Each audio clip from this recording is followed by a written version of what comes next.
भाई साहब एमएलए साहब, हमारी दो मांग थी मेंढड़ की। एक तो मेंढड़ क्षेत्र में कोई रोड भी सही नहीं है, सारे रोडों पे पैदल नहीं चला जाए, और सारा मेंढड़ शहर में एक मारो नहरी हक को पानी मिल जाए। हमारी तो बात ये कर दो, फिर हमारी रोज बेरोजगारी अपना आप ही लग जाएगी।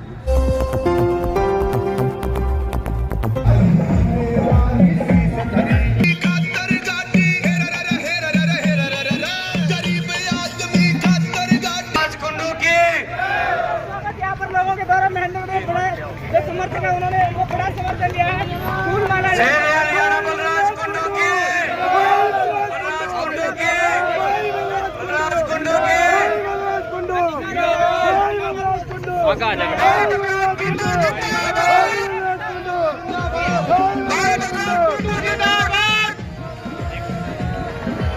ये हमारे महेंद्रगढ़ की पावन धरती पे भाई बलराज कुंडू जी के पहुंचने पर यहाँ के युवाओं द्वारा जबरदस्त स्वागत किया गया। फोटो ले लो रे, एक खुले हो जाओ, सारे खुले हो जाओ सारे। ये सभी हमारे साथ राव तुलाराम चौक पे चलेंगे, जहाँ एक संबोधन होगा, युवाओं के हकों की मांग उठाई जाएगी। बलराज कुंडू की, भाई बलराज कुंडू, भाई बलराज कुंडू, सभी साथियों से निवेदन है कि भाई के साथ कदम से कदम मिलाकर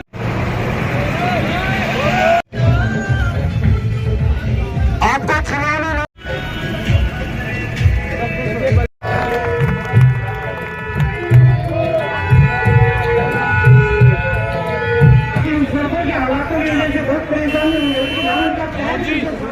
विश्वास दिलाते हैं कि महेंद्रगढ़ के युवा बलराज कुंडू जी के साथ हैं और साथ रहेंगे। हमारे इस मांग को लास्ट अंजाम तक देंगे। इतना हमें कुछ भी करना पड़ेगा, जब तक हम बिल्कुल साथ हैं और आगे भी ऐसे ही साथ रहेंगे। क्योंकि अब जब भी विधानसभा में मांग की, बार बार हमने सभी विधायकों को विज्ञापन सौंपे, मंत्रियों को विज्ञापन सौंपे कि कोई ये भी हमारी सुने, लेकिन किसी ने नहीं सुनी।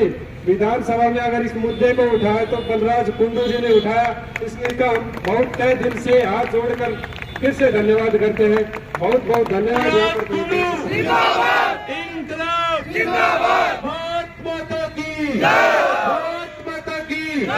और अभी मैं चाहूंगा अपने युवा साथी कुलदीप जी आए और युवाओं को संबोधित करें। पहले तो आप सभी को नमस्कार। जो आप इतनी रात को भी इतनी ठंड में आप सभी यहाँ भाई साहब के विचार सुनने पहुंचे हैं। सबसे पहले तो मैं आपको ये बताना चाहता हूँ कि हमारे महेंद्रगढ़ की जनता की हकों की लड़ाई के लिए एक महम से चलकर एक विधायक आज अपने पास पहुंचा है, तो उसका बारंबार धन्यवाद और हम हार्दिक स्वागत करते हैं। उससे भी बड़ी बात ये है कि जो ये संकल्प लेके चले हैं, उसमें इन्होंने सबसे बड़ी बात यह है कि अहिरवाल की धरती को अपनी को, जिसे पिछड़ी धरती बोला जाता था, नांगल चौधरी की धरती को चुना है। तो उसके लिए फिर से एक बार हम दिल की गहराइयों से धन्यवाद करते हैं। तो अब हम बताते हैं कि हमारे भाई साहब जी किन मुद्दों के लिए आप सभी के बीच या सड़क पर चलकर चंडीगढ़ तक की यात्रा करने के लिए निकले हैं। सबसे मुख्य और अहम मुद्दा यही है कि आज अपना इसलिए बोला जाता है कि यहाँ पे रोजगार की बहुत कमी है। विकास नाम बिल्कुल खत्म है, विकास के नाम पे हमारा महेंद्रगढ़, ऊपर से रोजगार नहीं है। ये रोजगार ना होना आने वाले भविष्य को अंधकार में ले जाने वाली स्थिति है। एक बात हमें आज समझनी पड़ेगी कि यदि विकास चाहते हो तो दबंग नेता जो अपनी बात को उठाए विधानसभा में ले जाके।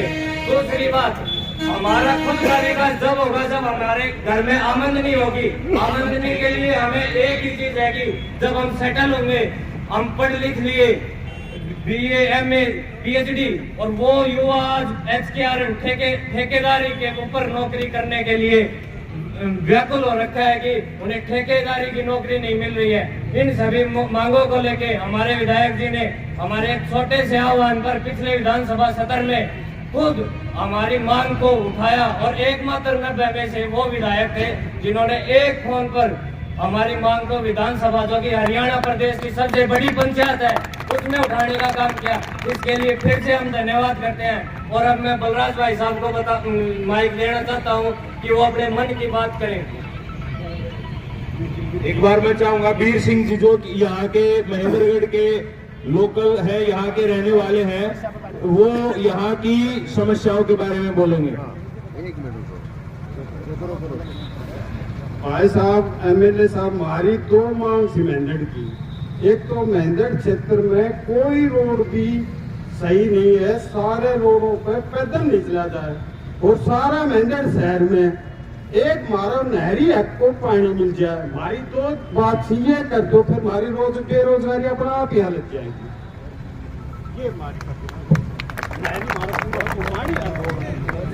आज मैं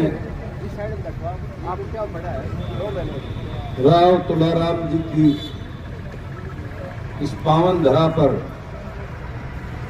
उनके चरणों से आशीर्वाद लेकर उनके चरणों में खड़ा होकर मैं आज वीर भूमि को नमन करता हूं। और मैंने ये इस प्रकार से स्वतंत्रता संग्रामी आदरणीय स्वर्गीय चौधरी तुलाराम जी ने 1857 की क्रांति में एक चिंगारी जलाने का काम किया था। आज मैं भी इस प्रदेश की व्यवस्था परिवर्तन की जन जागृति यात्रा की शुरुआत उनकी धरती को नमन करके मैंने यहां से की है। आप सभी को मेरा राम राम, सभी युवा साथियों को आप सब ने जो मान सम्मान प्यार यहाँ दिया उसके लिए दिल की गहराइयों से आभार। मैं दो एक बातें देख के आ रहा हूं जो मैंने यहाँ पर बड़ी विशेष विचित्र लगी। भाई आपको पहले तो मैं बधाई दूं, इतने मजबूत पिछले 45 साल में आपको मैं यहाँ से विधायक और मंत्री चुने हैं कि मैंने देखा, मैंने सड़कों में गड्ढे तो देखे थे, गड्ढा में सड़क पहली बार देखी है। और जिस प्रकार से ये पिछले 40 साल से ज्यादा हो गए SYL के नाम पे, जो अभी भाई साहब ने कहा हमारे को पानी दे दो, 40 साल से भी ज्यादा से पानी के नाम पर, SYL के नाम पर आपको बड़े बड़े सपने दिखाकर आपकी वोट लेते आ रहे हैं। कई बार कोई सी सरकार रही, कांग्रेस की सरकार रही हो या दूसरी सरकार रही हो, इन्होंने आज तक आपको एक बूंद पानी लाके देने को। तो ये समस्या तभी हो सकती है जब आपका हितैषी, आपका सच्चा वकील विधानसभा में जाके इसकी पैरवी करेगा। ये जो आप चुनते हो, ये अपने नेताओं को और पार्टी को, आकाओं को खुश करने के लिए वहां जो है ना मोनीवा बनकर इधर उधर की बातें ज्यादा करते हैं, थारे की उसकी बातें नहीं करने विश्वास है। आज प्रदेश में सबसे ज्यादा यहाँ पे बेहाल है युवाओं का। आज ये युवा खड़े हैं, नौकरी तो बाद में मिलती है, पहले तो क्वालिफाइंग टेस्ट के ऊपर उनका जो है ना मजाक बना के रख दिया।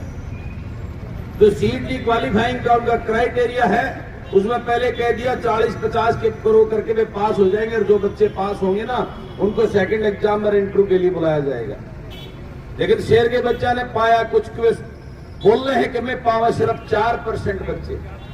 12 लाख बच्चों ने फार्म भरे थे, 7.5 लाख बच्चों ने टेस्ट दिया, और उसमें 3,57,000 के करीब बच्चों ने पास किया उसको। लेकिन अब सेकंड एग्जाम के लिए 25 से 30,000 मात्र बच्चों को जो है सिलेक्ट करते हैं। कितना बड़ा धोखा और खिलवाड़ मेरे इस प्रदेश के युवाओं के साथ ये सरकार कर रही है। पुलिस की भर्ती है, ज्वाइनिंग की सारी प्रक्रिया हो चुकी है, वो सारे 6600 बच्चे मेरे जो सड़कों में बैठे अपनी ज्वाइनिंग की गुरा लगाकर आंदोलन कर रहे हैं। और अन्य कई भर्तियों की प्रक्रिया पूरी हो चुकी है, लेकिन सरकार की नीयत कुछ नहीं है। उनको जागे रखा है, आगे चुनाव आ रहे हैं, चुनाव का लॉलीपॉप देकर आगे वोट ले लेना, करना धरना कुछ नहीं है।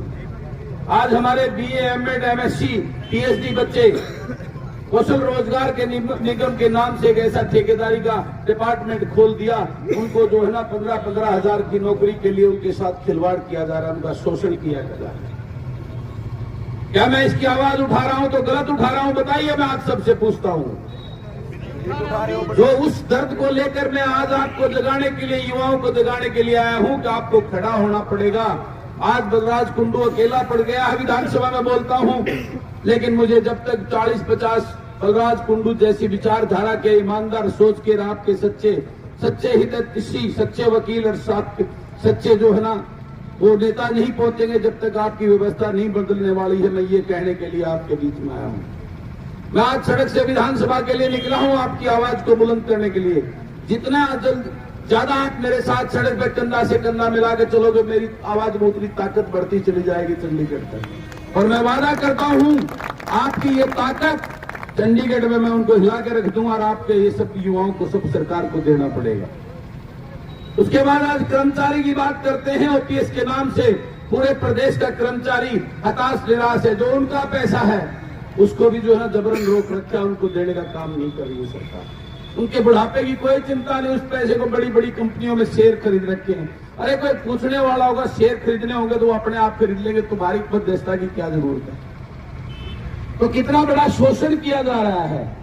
युवाओं की बात, खिलाड़ी की बात करें, हमारे प्रदेश का खिलाड़ी पूरे देश का नाम रोशन करके इंटरनेशनल लेवल पे मेडल लाने का काम करता है। उनके सारे जो है ना वो बंद कर दिए, उनका कोटा ही खत्म कर दिया और उनको खिलाड़ियों को आज जो है ना दर की ठोकरें खाने पर मजबूर कर दिया।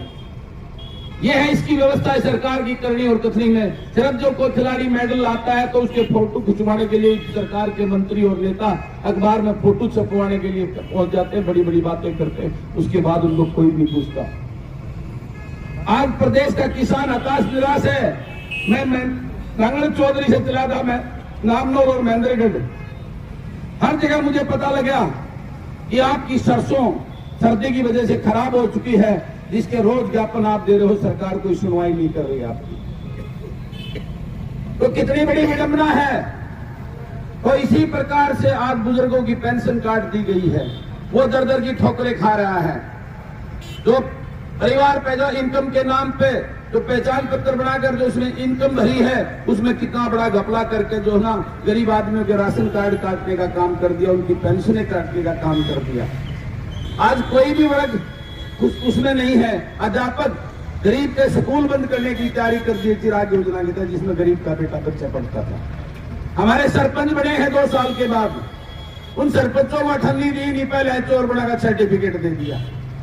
तो इस सरकार की मंशा आपके सामने है, आपको जागना होगा। ये 5 साल के बाद आप सत्ता का परिवर्तन करते हो, लेकिन व्यवस्था का परिवर्तन करना होगा। तभी आपका ये सारी चीजें, भ्रष्टाचार, बेरोजगारी और ये किसान की समस्याएं, इनकी समस्याएं बंद हो सकती हैं। वो व्यवस्था परिवर्तन के लिए आपको ये चाटुकार और गुलाम जो नेताओं के पार्टियों के हैं, जिनको टिकट देकर ये पार्टियां आपके बीच में छोड़ देती है, किसको वोट दे दो, उनको दुत्कार कर अपने बीच से बलराज कुंडू जैसी विचारधारा का एक ईमानदार सोचकर आपका अपना बेटा चुनकर विधानसभा में भेजना होगा। इस परिवर्तन को लाने के लिए, आप सबको जगाने के लिए बलराज कुंडू पदयात्रा पर निकला है। नांगल चौधरी से लेकर चंडीगढ़ जाएगा, आपकी आवाज को बुलंद करते हुए और आप सबकी समस्याओं का उनको अवगत कराएगा। माननीय महामहिम राज्यपाल जी को और मुख्यमंत्री को जाके आपका ज्ञापन देना काम करेगी। ये है आपकी सरकार की असलियत।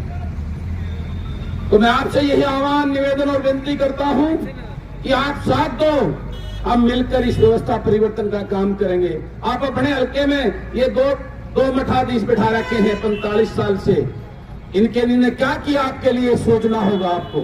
आपको ऐसे ऐसे एनर्जेटिक पढ़े लिखे पीएचडी किए हुए ऊर्जावान युवा आपके बीच में हैं। इनमें से किसी एक को आगे बढ़ाकर बलराज कुंडू का ताकत बढ़ाए। अब बलराज कुंडू अकेला विधानसभा में अकेला पड़ जाता है।